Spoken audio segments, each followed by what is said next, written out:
उपाध्याय कनिष्ठ महाविद्यालय का प्रथम वर्ष आपका बड़ा सौभाग्य रहता है कि आपकी परीक्षाएं विलंब से होती हैं, इसलिए काफ़ी समय आपको मिल जाता है और उस समय में आप अपने पाठ्यक्रम के विषय ये तो अच्छे से कर ही सकते हैं, करना ही चाहिए, लेकिन पाठ्यक्रम के विषय के अलावा भी और थोड़ा बहुत सहायक विषय निश्चित रूप से पढ़ सकते हैं, समझ सकते हैं। इसी क्रम में अभी आपके लिए द्रव्य संग्रह का विचार किया है।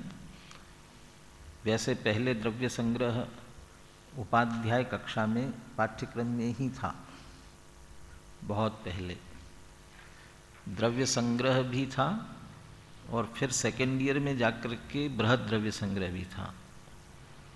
हाँ, बल्कि ऐसा कहना गलत है, वो द्रव्य संग्रह कह रहे वही बृहद द्रव्य संग्रह है, और जो सेकेंड ईयर में जाकर के था वो टीका सहित था।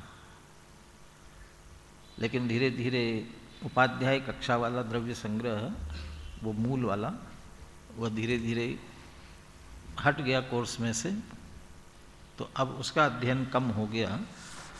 इसलिए अभी विचार आया कि आपको ये द्रव्य संग्रह ख्याल में रहे, विषय आप बहुत अच्छी तरह से परिचित हो, विषय की दृष्टि से बिल्कुल कठिन नहीं है, क्योंकि इसमें जो विषय आने वाला है वह विषय आप 6 डाला में पढ़ चुके हो, वही विषय है। और अभी बहुत कुछ विषय तत्वार्थ सूत्र में पढ़ लिया और थोड़ा बहुत अभी रहा, सो 5वां अध्याय भी आप पढ़ेंगे तो वहाँ तक बहुत कुछ विषय इसका पढ़ लेंगे।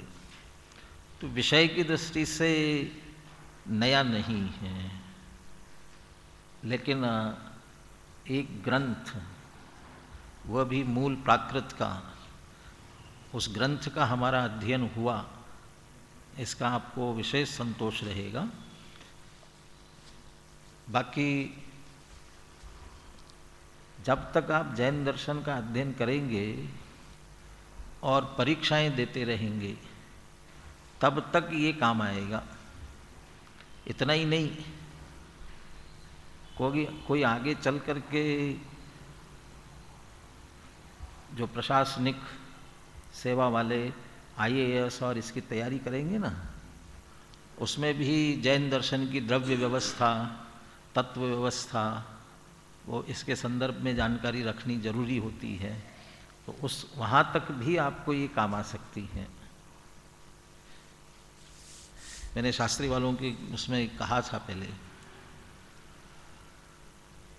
मैंने आचार्य और MPhil परीक्षा अच्छे अंकों से इन्हीं विषयों के आधार से उत्तीर्ण की और दोनों में गोल्ड मेडल लिया, आचार्य में भी और MPhil में भी। और ये सब इसके आधार से, आचार्य में द्वितीय वर्ष आचार्य, अगले माने फाइनल समझ ली, फाइनल में अंतिम पेपर होता है निबंधात्मक, बड़ा निबंध लिखने के लिए, और उसमें आया था जैन दर्शने प्रमाण व्यवस्था, और मैंने पूरी न्याय दीपिका अच्छी तरह से तैयार थी, तो पूरी न्याय दीपिका उतार के रख दी, पूरी अच्छी तरह से व्यवस्थित, क्योंकि सब प्रमाण के लक्षण, भेद, सब विषय है उसमें पूरा। ऐसे ही MPhil में जैन दर्शन की विश्व व्यवस्था, द्रव्य व्यवस्था, ये विषय आया था, तो द्रव्य संग्रह के आधार से पूरी द्रव्य व्यवस्था के संबंध में लिखा, और ये उद्धरण देते हुए, ग्रंथों के उद्धरण के साथ, तो प्रामाणिक भी हो जाता है। तो आप भी आगे आगे जैन दर्शन के पाठ्यक्रम में जहाँ इससे संबंधित जो भी परिभाषा विषय आएंगे, उसमें आप आपके पाठ्यक्रम का लिख करके और फिर उक्तम च ऐसा कह करके द्रव्य संग्रह का उद्धरण देंगे, तो और विशेष आपके ज्ञान की वृद्धि के संदर्भ में भी, और आपको विशेष ज्ञान है, अतिरिक्त अध्ययन है, ये अध्यापक को भी ख्याल में आता है। इस दृष्टि से आपको है, समय है आपके पास में, तो जरूर अच्छी तरह से तैयार करना चाहिए। जैसे तत्वार्थ सूत्र सूत्रात्मक छोटा सा ग्रंथ है, ऐसे ही न्याय दीपिका भी न्याय के संदर्भ में सबसे छोटा सा ग्रंथ है।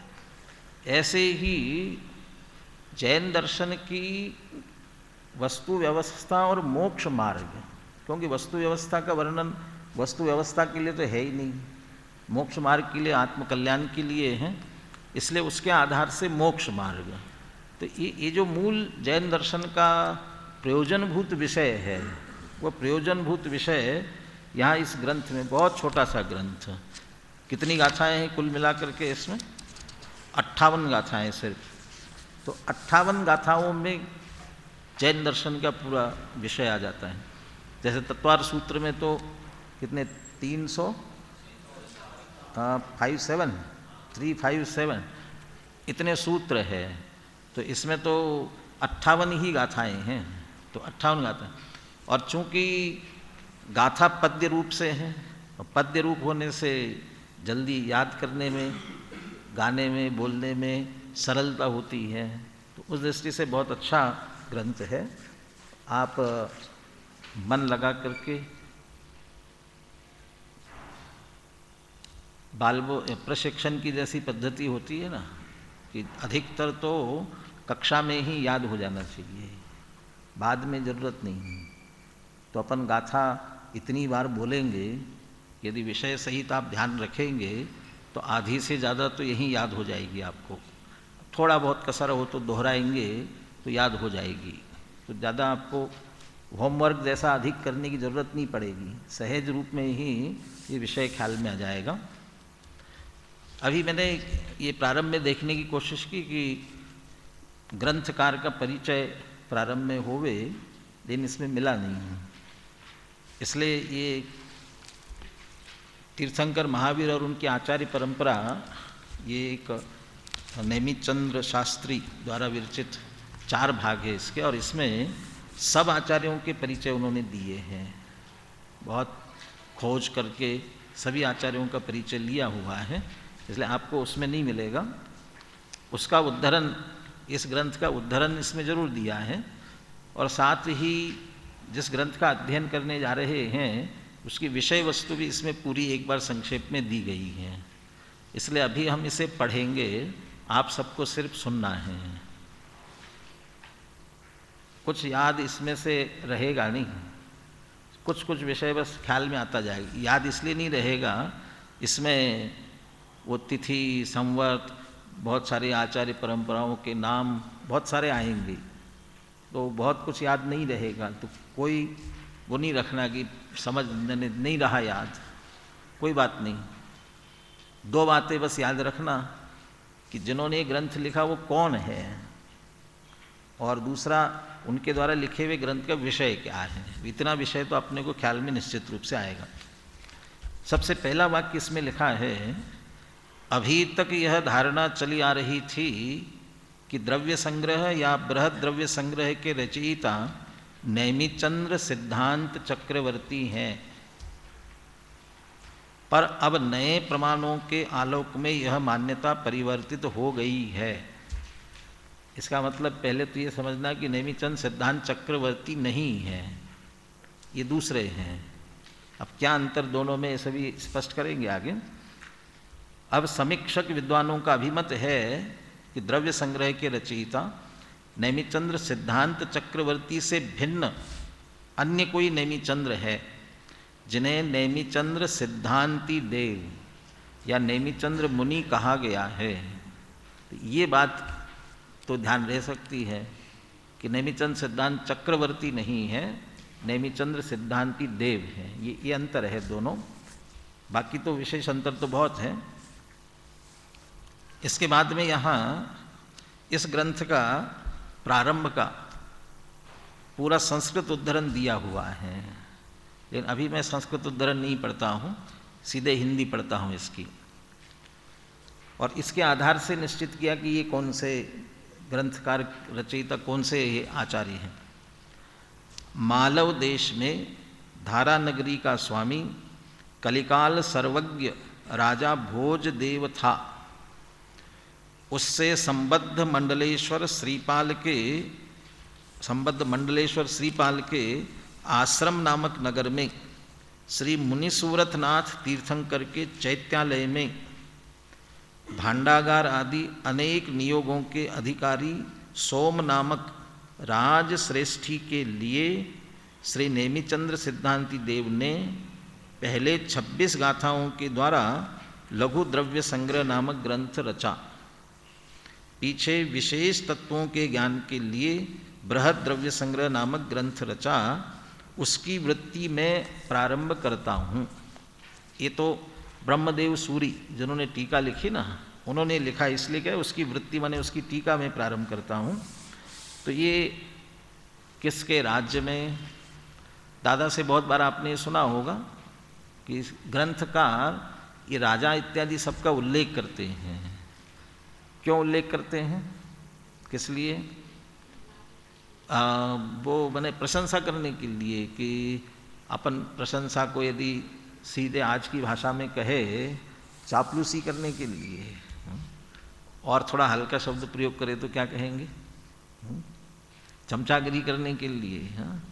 अरे अपने आचार्य जिनको किसी से कुछ लेना देना नहीं है, राजा होंगे तो होंगे, वे कौन हैं? महाराज हैं। तो महाराजा हैं वे। ये घटना तो आपको ध्यान में होगी ना, जब जगत जीतने के लिए सिकंदर निकला था और भारत में आया तो उनके गुरु ने कहा था कि वहाँ जैन मुनि होते हैं, उनको आप लेकर के आना। और वो बुलाने की कोशिश की थी सिकंदर ने, तो गए, अपने मुनि गए थे क्या? ठीक है ना। तो मुनि गए नहीं, जब बुलाया तो उसके दरबार में गए क्या? सिकंदर को उसके पास, उनके पास आना पड़ा ना, मुनिराज के पास में आना पड़ा। फिर साथ में वो उपदेश के लिए चले गए, उसके साथ अलग बात। ये पहली बार दरबार बुलाया तो चले गए क्या? तो क्या लेना देना राजाओं से, जिन्हें 3 चीज़ें जो आवश्यक होती है ना हमारे लिए, 3 चीज़ों की चिंता होती है सबको, रोटी कपड़ा और मकान। इसके लिए सब करते हैं, यदि ये व्यवस्था नहीं हो तो क्या करे, इसके लिए चक्कर काटो किसी के। अब ये तीनों की जिनको चिंता नहीं है तो फिर क्या लेना देना किसी से, क्या लेना है? फिर भी क्यों प्रशंसा करते हैं? तो मात्र इसके लिए कि आपके राज्य में शांति है, और बस ये जो शांति आपने स्थापित की, इस वजह से हम अपनी आराधना शांतिपूर्वक कर रहे हैं।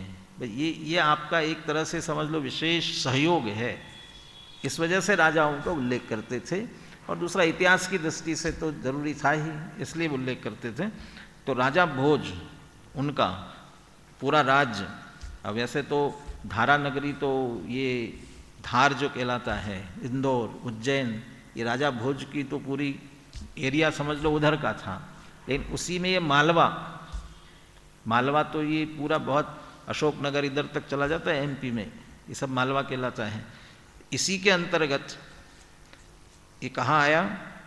उससे संबद्ध मंडलेश्वर श्रीपाल, उनके आश्रम नामक नगर, और उसमें मुनिसूरतनाथ तीर्थंकर का चैत्यालय, उसमें इसकी रचना हुई। ये कहाँ है अभी विशेष उल्लेख करेंगे आगे। वहाँ पर एक राजश्रेष्ठी सेठ, सबसे बड़े सेठ इसलिए राजश्रेष्ठी कहलाए, और उन्हें ही भांडागार, वो उसके भंडार के नायक मुख्य होंगे, कोषाध्यक्ष वगैरह, ऐसे अधिकारी सोम नामक श्रेष्ठी। वो श्रेष्ठी ऐसा होता है कि उनके लिए इतना बड़ा ग्रंथ लिख दिया। तो कोई विशेष जिज्ञासा से पास में आकर के बैठते हैं, महाराज इसका विशेष आप विश्लेषण हमारे लिए कर दीजिए। तो ऐसा बार बार निवेदन किया होगा। तब वह सोम नामक श्रेष्ठी के लिए नेमिचंद सिद्धांति देव ने पहले 26 गाथाओं का ग्रंथ लिखा। अब वो ग्रंथ इसमें सबसे अंत में दिया हुआ है, जिन्हें कभी जिज्ञासा हो तो उसे देख लेवे। वो 26 बहुत सी गाथाएं तो मिलती जुलती सी भी हैं, तो 26 गाथाओं में पहले संक्षेप में लिखा, तो उसे हम कह सकते हैं कि वो द्रव्य संग्रह है, वो द्रव्य संग्रह था।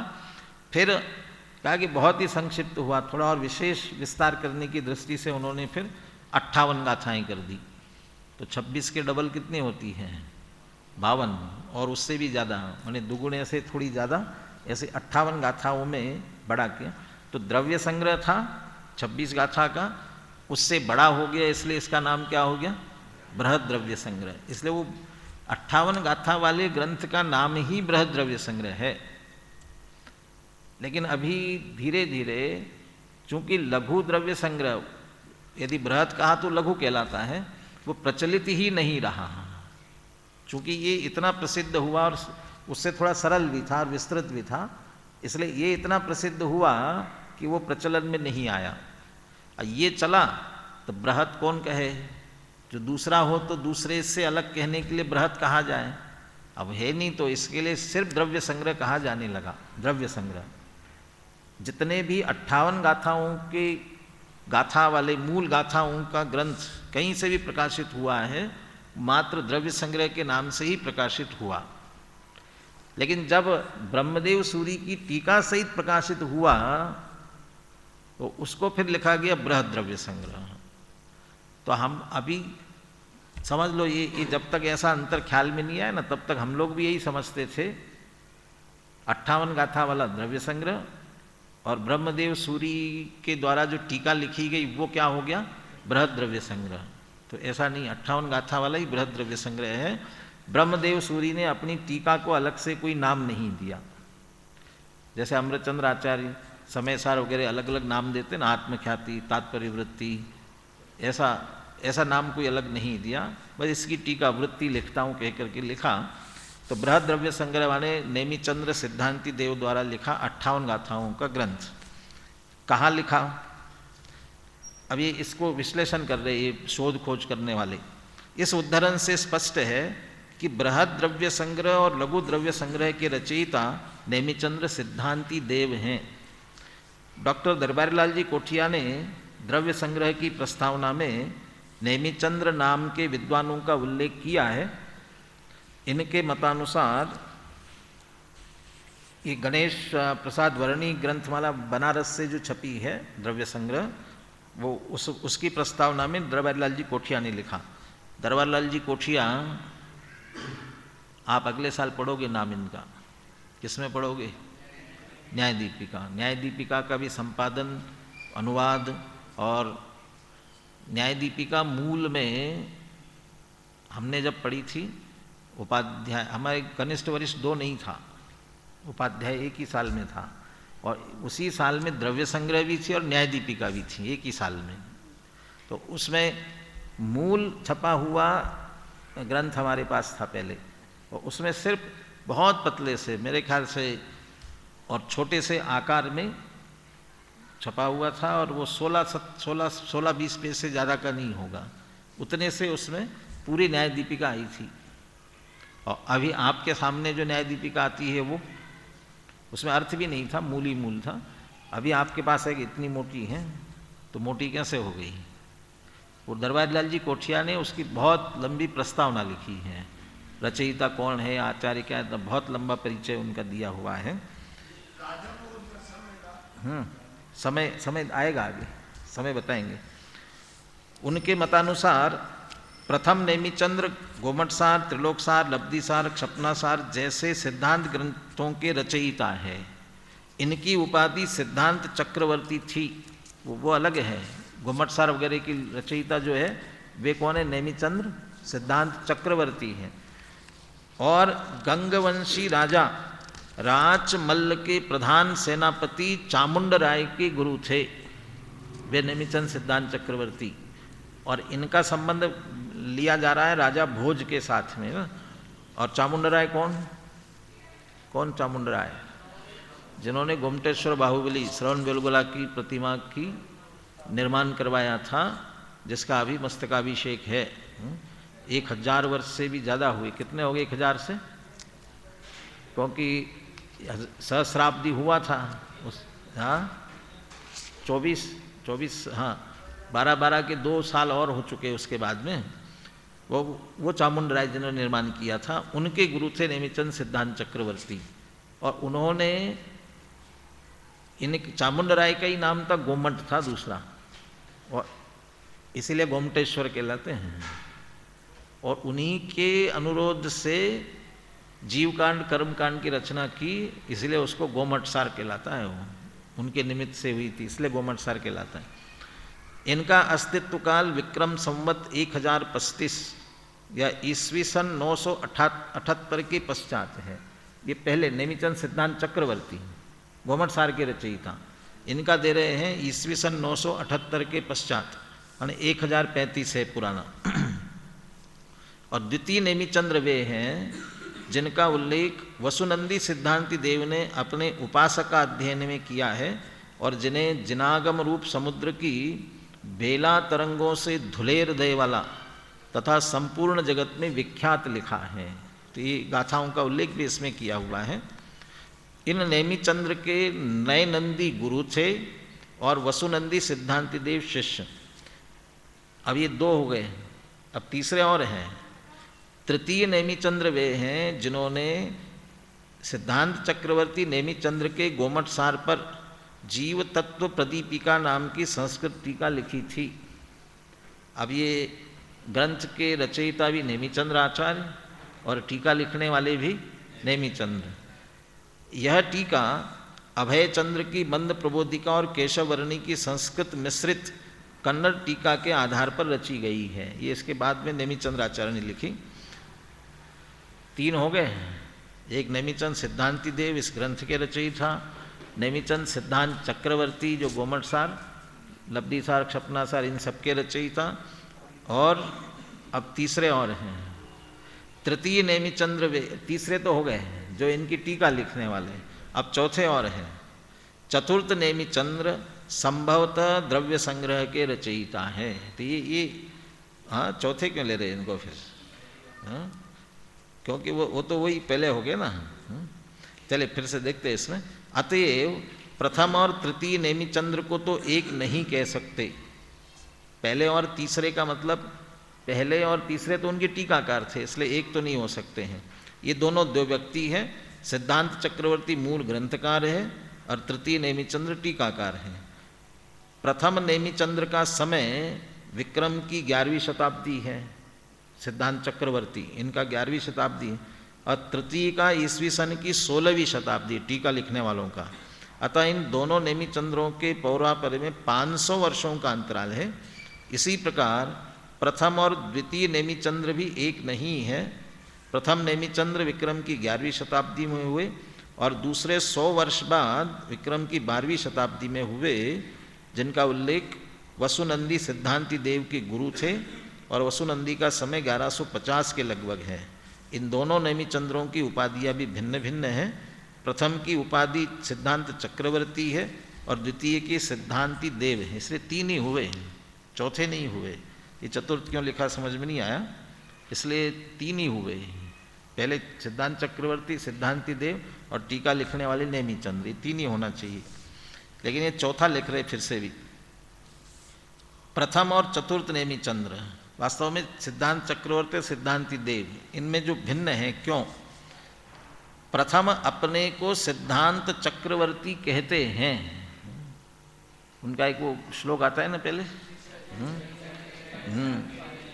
छखंडम साहियम अज्ञेन, आता है ना, उन 6 खंड जिन्होंने जीत लिया। और ये जो नेमिचंद्र सिद्धांति देव है, ये अपने लिए तनु सूत्रधर कहते हैं। सबसे अंतिम गाथा आती है नेमिचंद मुनिना तनुसुत्त धरेन, और तनुसुत्त धरेन का अर्थ होता है तनु सूत्रधर, सूत्रों के तो धारण करने वाले हैं लेकिन थोड़े से छोटे। इसका अर्थ है कि अल्प। वे कहते सिद्धांत चक्रवर्ती हूँ मैं, 6 खंड को साथ लिया है, छठखंडागम का पूरा ज्ञान है, और ये कहते मुझे बहुत अल्प ज्ञान है, बहुत अल्प सूत्र को जानने वाला हूँ। यानी वे अपने को कम समझते हैं और वे महान समझ, इसलिए बहुत अंतर है। बृहद द्रव्य संग्रह के संस्कृत टीकाकार ब्रह्मदेव ने द्रव्य संग्रहकार को सिद्धांति देव लिखा है, सिद्धांत चक्रवर्ती नहीं। अतएव हमारी दृष्टि में द्रव्य संग्रह के रचयिता नेमिचंद्र सिद्धांति देव हैं। पंडित आशाधर जी ने वसुनंदी सिद्धांति देव का सागार धर्मामृत, अनगार धर्मामृत दोनों ही टीकाओं में उल्लेख किया है और वसुनंदी ने इन सिद्धांति देव का अपने गुरु के रूप में स्मरण किया है। इन्हें श्री नंदी का प्रशिष्य और नए नंदी का शिष्य बतलाया है। ये नए नंदी आदि सुदंसन चरोहे के रचयिता है, जिसकी रचना उन्होंने भोज देव के राज्यकाल में विक्रम संवत 1100 में की थी, इसलिए इसके साथ संधि बैठती है। ये भोज देव का काल 1100 विक्रम संवत का है। समय तो करीब करीब एक सा है। हाँ हाँ हाँ नहीं तो वो और भी भोज हो सकते हैं ना, राजा भोज बाद के भी हो सकते हैं। हाँ मैंने वो भी दूसरा भी हो सकते हैं ना। हाँ हाँ राजा भोज, हाँ उनके भी थे। 1100 नेमिचंद्र सिद्धांति देव नई नंदी से कुछ ही उत्तरवर्ती और वसुनंदी से कुछ पूर्ववर्ती अर्थात विक्रम संवत 1125 के लगभग के योगदान सिद्ध होते हैं। पंडित आशाधर जी ने द्रव्य संग्रहकार नेमिचंद्र का उल्लेख किया है, अतएव वसुनंदी सिद्धांति देव के गुरु द्रव्य संग्रह के रचयिता नेमिचंद्र सिद्धांति देव ही होंगे। तो सीधा है कि गोमट सार के रचयिता और ये अलग अलग हैं, इतना कहना चाहते हैं। इसमें मैं दिया आगे उल्लेख दिया है कि ये जो ग्रंथ की रचना हुई ना, कहाँ हुई, ये इसका अभी वर्तमान में कहाँ संबंध है देंगे। इसमें समय नए नंदी अपना सुदंसन चर्यो विक्रम संवत 1100 में पूर्ण किया है, अतः नए नंदी का अस्तित्व समय विक्रम संवत 1100 है। यदि इनके शिष्य नेमिचंद्र को इनसे 25 वर्ष उत्तरवर्ती माना जाए तो इनका समय लगभग विक्रम संवत 1125 सिद्ध होता है। इनके शिष्य वसुनंदी का समय 1150 माना जाता है, अतः नए नंदी और वसुनंदी के मध्य होने के कारण नेमिचंद्र सिद्धांति देव का समय विक्रम संवत 1125 के आसपास होना चाहिए। और नेमिचंद्र सिद्धांत चक्रवर्ती का उदर दिया है 1035, माने 100 साल का करीब अंतर है। ये तो बहुत बाद में आएंगे ना, टीकाकार तो बहुत बात के हैं। ब्रह्मदेव के अनुसार ये ग्रंथ भोज के राज्यकाल अर्थात विक्रम संवत की 12वीं शताब्दी ईस्वी सन 11वीं शती में लिखा गया है। अतएव द्रव्य संग्रह के रचयिता नेमिचंद्र सिद्धांति देव का समय विक्रम संवत की 12वीं शताब्दी का पूर्वार्ध है, वही 1125 वाला, अर्थात ईस्वी सन की 11वीं शती का अंतिम पाद है। ये थोड़ा सा ईस्वी सन और विक्रम संवत में अंतर पड़ता है। डॉक्टर दरबारीलाल कोठिया ने अपना फलितार्थ उपस्थित करते हुए लिखा है, नए नंदी के शिष्य नेमिचंद्र को उनके अधिक से अधिक 25 वर्ष पीछे माना जाए तो ये लगभग 1100 विक्रम संवत 1125 के ठहरते हैं। द्रव्य संग्रह की रचना आश्रम नगर में बतलाई गई है। इसके प्रारंभ का पढ़ेंगे ना, उसमें लिखा है आश्रम नगर में की। यह आश्रम नगर आशारम्य पट्टन, आश्रम पत्तन, पट्टन, पुट भेदन, ये सब धीरे धीरे नाम बदलते जाते हैं ना, के नाम से उल्लिखित है। दीपचंद्र पांड्या और डॉक्टर दशरथ शर्मा के अनुसार इस नगर की स्थिति राजस्थान के अंतर्गत कोटा से उत्तर पूर्व की ओर लगभग 9 मील की दूरी पर, बूंदी से लगभग 3 मील की दूरी पर चंबल नदी पर अवस्थित वर्तमान केशोराय पाटन अथवा पाटन केशोराय है। अभी अपना जो क्या कहलाता है, अतिशय क्षेत्र कहलाता है केशोराय पाटन, और वहाँ पर मुनीश्वरत नाथ का मंदिर है, बहुत सुंदर दर्शनीय है। प्राचीन काल में राजा भोजदेव के परमार साम्राज्य के अंतर्गत मालवा में रहा है। अपनी प्राकृतिक रम्यता के कारण यह स्थान आश्रम भूमि तपोवन के उपयुक्त होने के कारण आश्रम कहलाने का अधिकारी है। चंबल नदी बिल्कुल ऐसे 2 तरह से उसे घेरते हुए उसके बिल्कुल किनारे पर स्थित है। यह मंदिर बहुत सुंदर है। अभी भी प्रतिमा भी बहुत सुंदर है मुनीश्वरत नाथ भगवान की, और उसी चैत्यालय में ये द्रव्य संग्रह की रचना की ऐसा उल्लेख है। नेमिचंद्र सिद्धांति देव की 2 ही रचनाएं उपलब्ध है, लघु द्रव्य संग्रह और ये बृहद द्रव्य संग्रह। लघु द्रव्य संग्रह, इसकी प्रथम गाथा में ग्रंथकार, इसका भी परिचय दिया हुआ है संक्षेप में। इसकी प्रथम गाथा में ग्रंथकार ने जिनेन्द्र देव के स्तवन के पश्चात ग्रंथ में वर्णित विषय का निर्देश करते हुए बताया है कि जिसने 6 द्रव्य, 5 अस्तिकाएँ, 7 तत्व और 9 पदार्थों का तथा उत्पादवे द्रव्य का कथन किया है, वे जिन जयवंत हो। ये इतना सारा विषय, 6 द्रव्य, 5 अस्तिकाएँ, 7 तत्व और 9 पदार्थ। जिनेंद्र भगवान की देशना संक्षेप में यदि है कोई इतनी, ये है मूल देशना, इसको कहते हैं। स्पष्ट है कि इस ग्रंथ में 6 द्रव्य, 5 अस्तिकाएँ, 7 तत्व, 9 पदार्थ और उत्पादवे द्रव्य और ध्यान का कथन किया गया। वो छोटे लघु द्रव्य संग्रह की बात है। 5 अस्तिकाएँ तो 6 द्रव्य के अंतर्गत ही है। यतः जीव, पुद्गल, धर्म, अधर्म, आकाश और काल, ये 6 द्रव्य हैं। काल के अतिरिक्त शेष 5 द्रव्य बहुप्रदेशी होने से अस्तिकाएँ कहे जाते हैं। इसी तरह जीव, अजीव, आश्रव, बंध, संवर, निर्जरा, मोक्ष, पुण्य और पाप, ये 9 पदार्थ हैं। इनमें से पुण्य पाप को पृथक कर देने पर शेष 7 को तत्व कहते हैं। इस प्रकार इस ग्रंथ में द्रव्य, तत्व, पदार्थ और अस्तिकायों का स्वरूप बतलाया है। ये लघु द्रव्य संग्रह की बात हुई। लघु द्रव्य संग्रह में कुल 25 गाथाएं हैं। पहली गाथा में वक्तव्य विषय के निर्देश के साथ मंगलाचरण है। दूसरी गाथा में द्रव्यों, अस्तिकायों का तथा तीसरी गाथा में तत्व पदार्थों का नाम निर्देश किया है। 11 गाथाओं में द्रव्यों का, 5 गाथाओं में तत्वों का और पदार्थों का, 2 गाथाओं में उत्पादवे द्रव्य का कथन किया है। उत्तरवर्ती 2 गाथाओं में ध्यान का निरूपण आया है। 24वीं गाथा में नमस्कार और 25वीं गाथा में नामादि का कथन है। संक्षेप में जैन तत्वज्ञान की जानकारी इस ग्रंथ से प्राप्त की जा सकती है।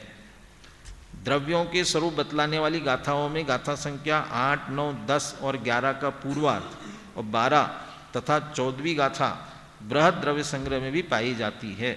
शेष गाथाएं भिन्न हैं। इतनी गाथाएं एक सी है, बाकी सारी गाथाएं अलग हैं। इसलिए स्वतंत्र ग्रंथ के रूप में भी कह सकते हैं उसे। मैंने ऐसा नहीं समझे कि वो तो एक ही है, मैंने एक स्वतंत्र ग्रंथ जैसा है, इसलिए उसका अलग स्वाध्याय होना चाहिए। ब्रह्मदेव के अनुसार इसमें एक गाथा कम है। संभव है कि लघु द्रव्य संग्रह की प्राप्त प्रति में एक गाथा छूट गई हो और उनके हिसाब से 24 है, बाकी उपलब्ध अभी 25 होती है। अब जो अपने सामने है उसमें क्या विषय आ रहा है। बृहद द्रव्य संग्रह और पंचास्तिकाय की तुलना करने पर ज्ञात होता है कि पंचास्तिकाय की शैली और वस्तु को द्रव्य संग्रहकार ने अपनाया है। पंचास्तिकाय कौन सा ग्रंथ है परिचय है, कहाँ है? आचार्य कुंद कुंद के 5 परमागमों में पंचास्तिकाय भी है ना, तो वो उसका विषय इससे मिलता जुलता है, जिससे उसे लघु पंचास्तिकाय कहा जा सकता है। द्रव्य संग्रह को लघु पंचास्तिकाय, क्योंकि वहाँ भी जो वर्णन किया गया, प्रारंभ में द्रव्यों का वर्णन किया, फिर तत्व का वर्णन किया और फिर आखिरी में जाके मोक्ष मार्ग का वर्णन किया। ये ऐसे जो 3 अधिकार है पंचास्तिकाय के, यहाँ भी उसी प्रकार से 3 अधिकार है इसमें।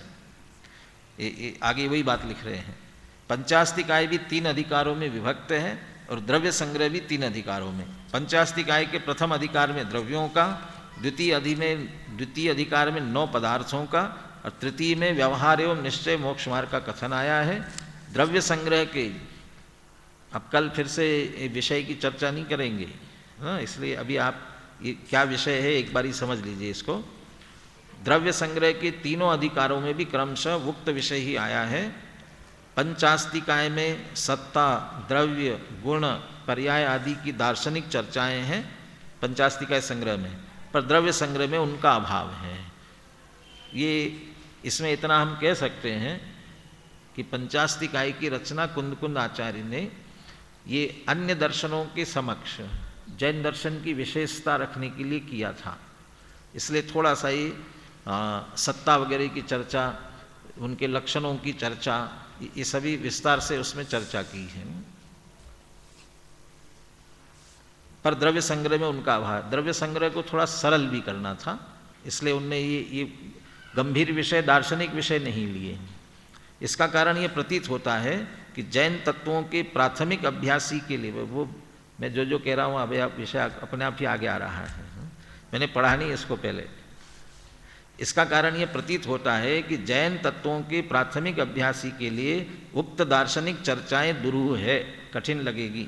यही कारण है कि सोम श्रेष्ठी के बोधार्थ पंचास्तिकाय के रहने पर भी इस ग्रंथ के रचने की ग्रंथकार को आवश्यकता प्रतीत हुई। अब श्रेष्ठी माने बनिया, सेठिया, और उसको वो क्या लेना देना था दार्शनिक चर्चाओं से, इसलिए उसके लिए सरलता में लिखा उन्होंने। उल्लेखनीय है कि द्रव्य संग्रहकार ने निश्चय एवं व्यवहार दोनों नयों से निरूपण किया है। व्यवहार नय में किसी अवान्तर भेद का निर्देश तो द्रव्य संग्रह में नहीं है, किंतु निश्चय के शुद्ध और अशुद्ध भेदों का निर्देश अवश्य है। ये सभी नयों की दृष्टि से चर्चा आएगी, प्रारंभ में है, और मोक्ष मार्ग की चर्चा आएगी उसमें है। ग्रंथ में 58 गाथाएं हैं।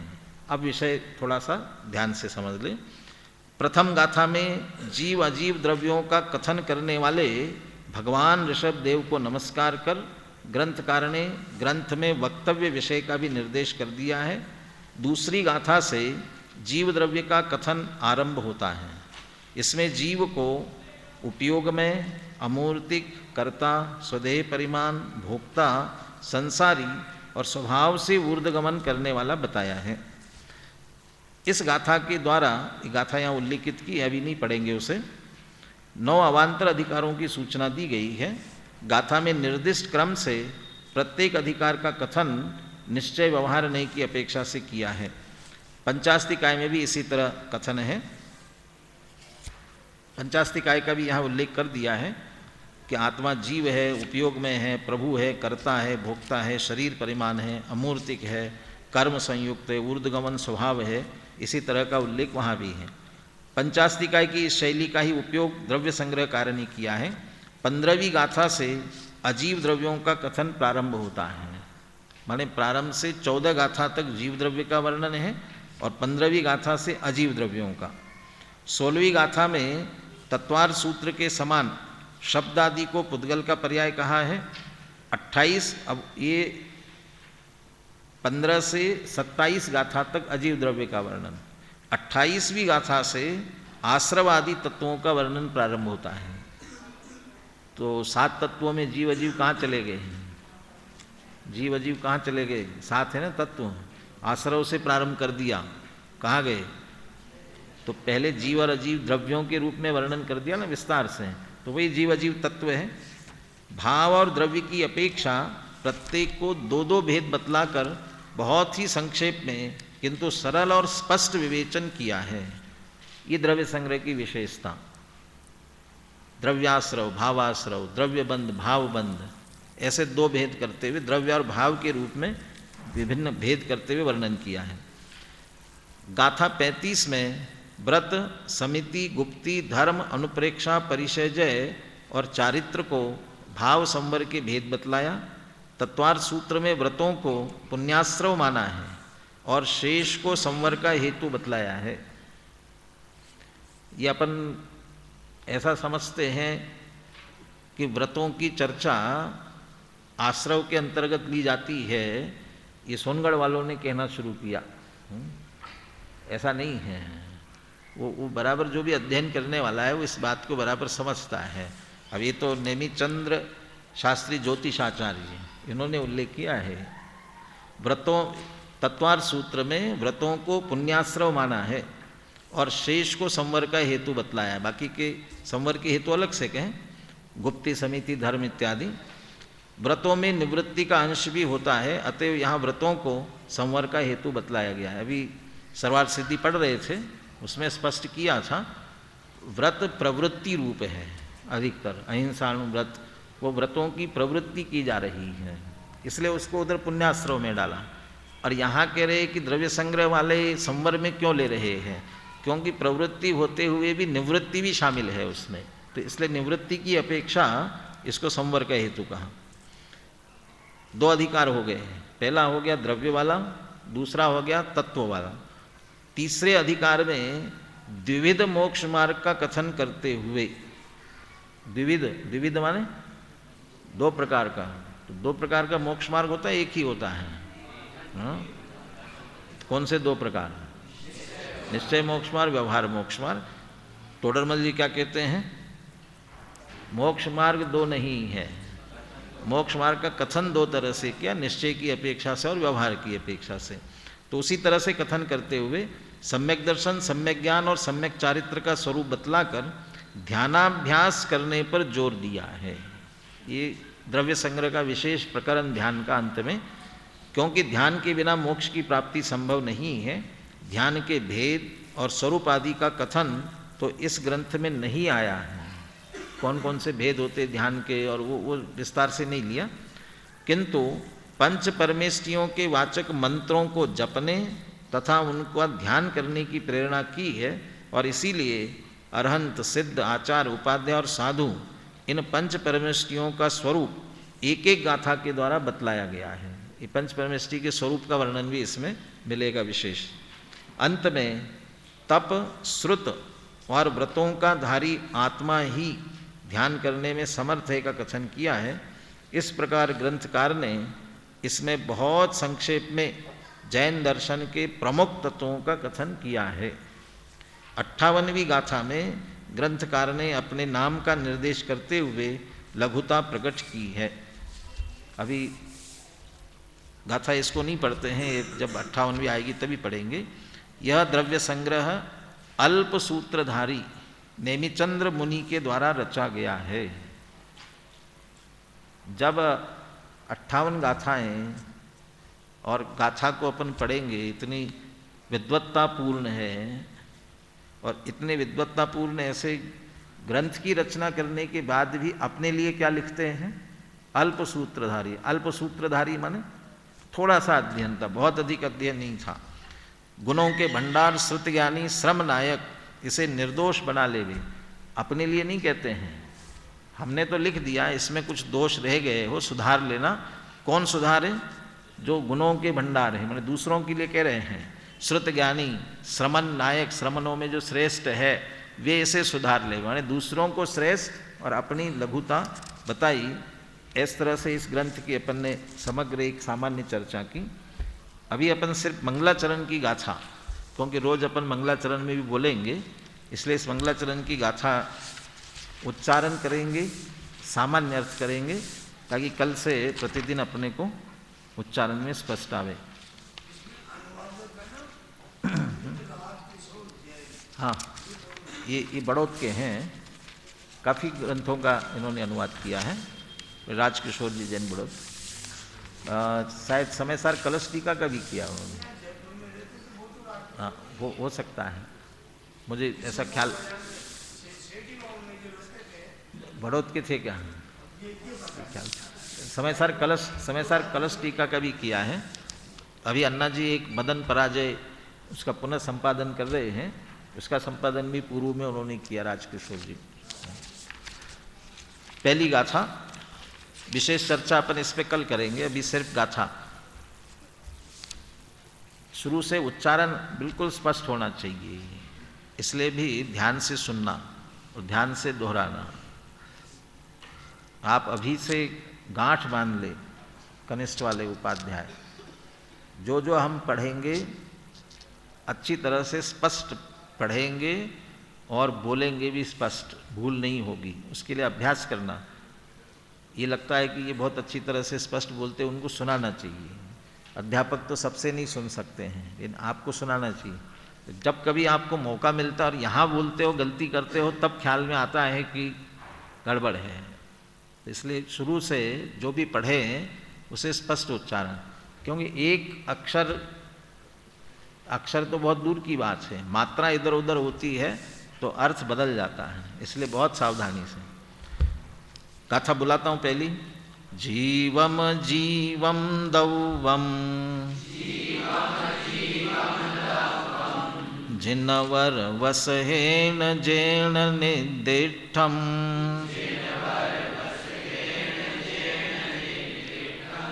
देविंद विंद वंदम वंदे तम सर्वदा शिरसा।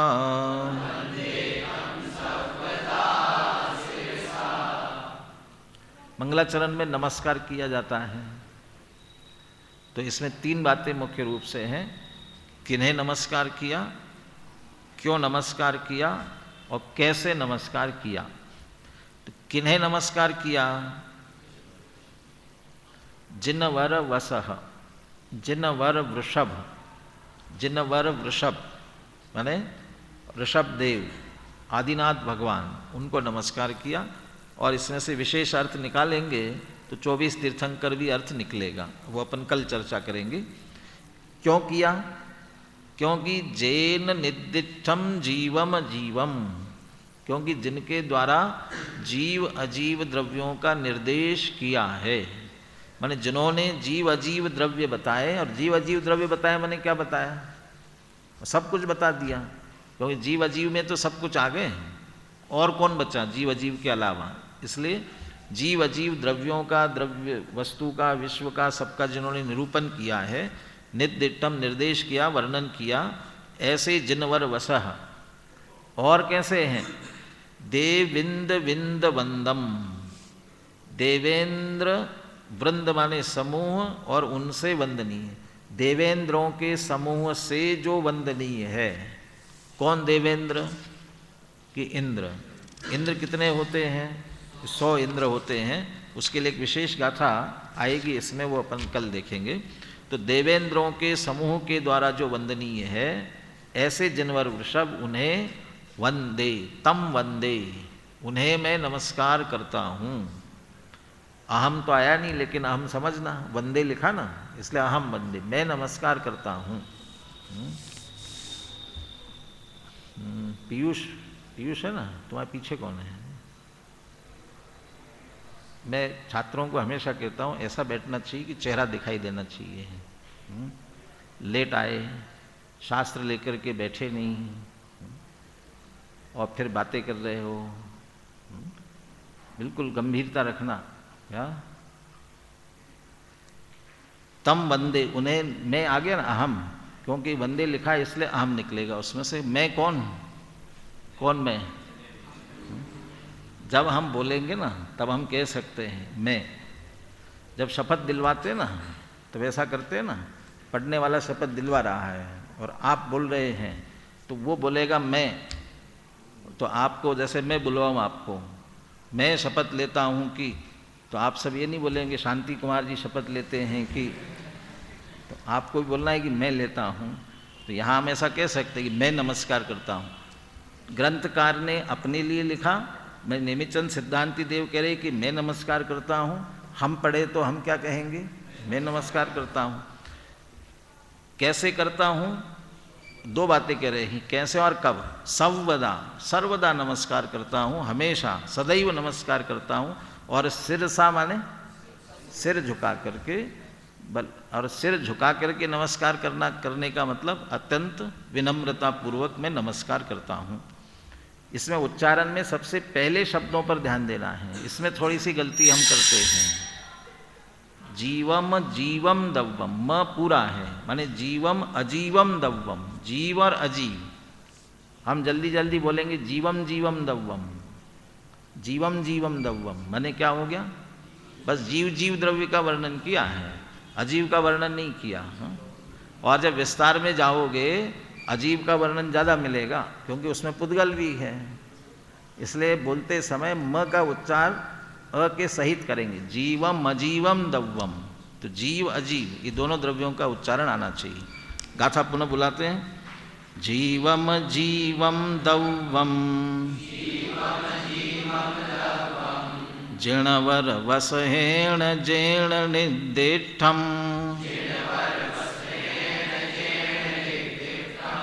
देविंद विंद वंदम, वंदे तम सर्वदा शिरसा।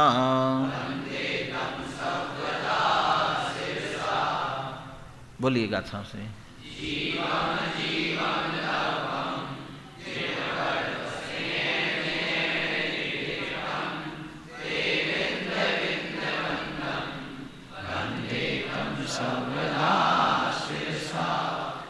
मंगलाचरण की गाथा की विशेष चर्चा करके आगे चर्चा प्रारंभ करेंगे। और कल छोटा जो ग्रंथ है मूल वाला, वो आपके सामने रहेगा, उससे मूल गाथाओं से चलेंगे, टीका पर नहीं जाएंगे, इसलिए वो ग्रंथ आपके सामने आ जाएंगे। और अभी जनवाणी स्तुति के बाद में कंठपाठ के आपके जो पुरस्कार शेष रह गए हैं वो अभी आपको वितरित किए जाएंगे, इसलिए आप सभी रुके। और आप सभी से भी निवेदन